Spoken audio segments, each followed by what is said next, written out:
বন্ধুরা, আজকে এই ভিডিওটা আপনজন এবং বাবা মা তাদের শেষ ইচ্ছা পূরণের ব্যাপার নিয়েই এই ভিডিওটা করছি। আমার বাবা যখন জীবিত ছিলেন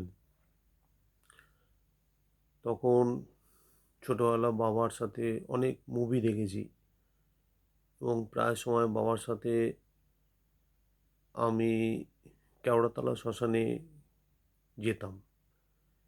ওখানে গিয়ে আমার যে ঠাকুরদাদাকে যেখানে দাহ করা হয়েছিল সেই জায়গাটা বাবা দেখাতেন, বলতেন যে এখানে দাদুকে পোড়ানো হয়েছিল। তখন কাঠের ইয়ে কাঠেই পোড়ানো হতো।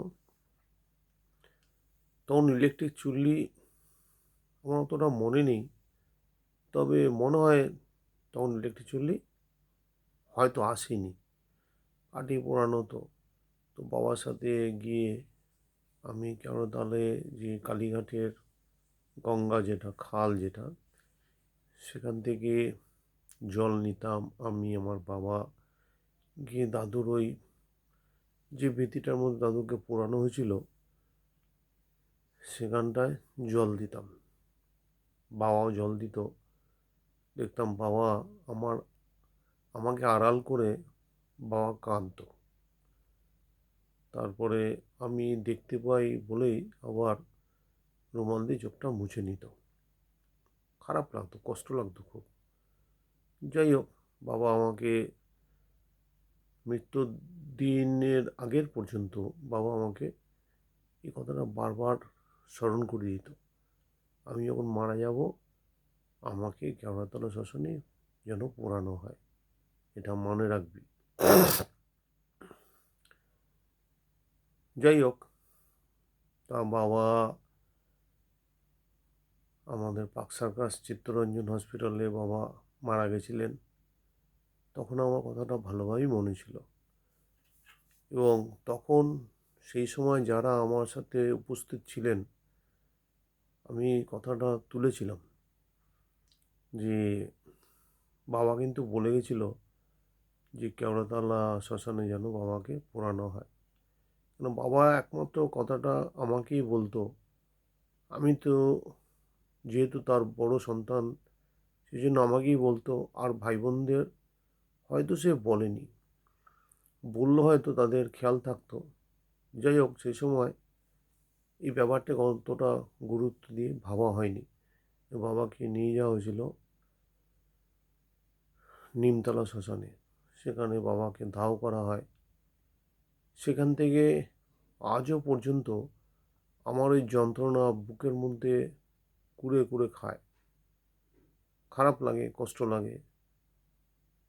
তখন মনে মনে ভাবি, তখন আমার ভাই বোনেরা অনেক ছোট, তাদের সেই উপলব্ধি বোধটাই হয়তো হয়নি।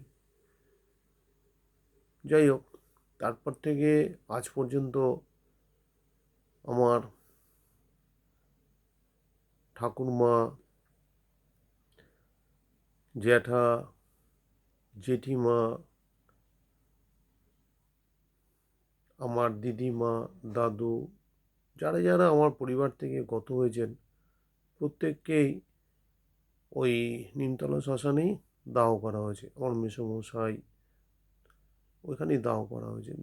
মেজো বড় মেসোমশাই, মায়ের পরের যে বোন, তার হাজব্যান্ডকে ওখানে দাহ করা হয়েছিল। জানি না সেখানে তাদের কেন দাহ করা হয়েছিল, তাদের হয়তো তাদের মনের ব্যাপার। কিন্তু বাবাকে দাহ করার পরেই ওদের ওখানে দাহ করা হয়েছিল। হয়তো ওরা ভেবেছিলেন যে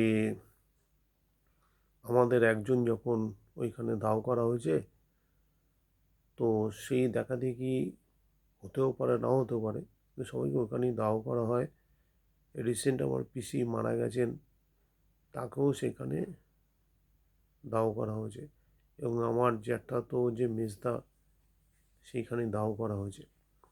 আজকে যদি বাবাকে কেওড়াতলা শ্মশানে পোড়ানো হতো, কারণটা যেহেতু বাবা আমাকে বলেছিলেন, সে ধারাবাহিকভাবে সবাই হয়তো কেওড়াতলা শ্মশানেই যেত।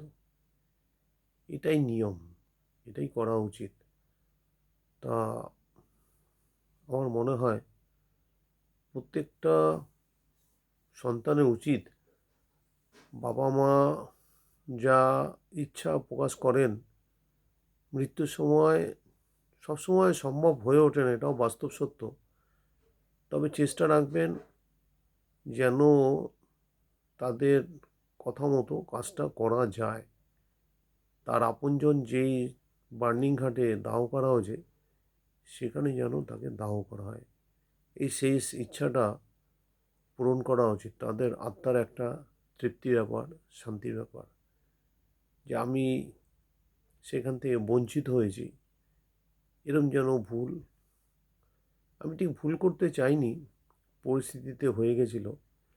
তো সবার কাছে আমার প্রার্থনা রইল বাবা মা যেখানে তাদের দাহ করতে বলবেন সেটা যেন ইচ্ছাটা পূরণ করা যায়, চেষ্টা করবেন। নমস্কার।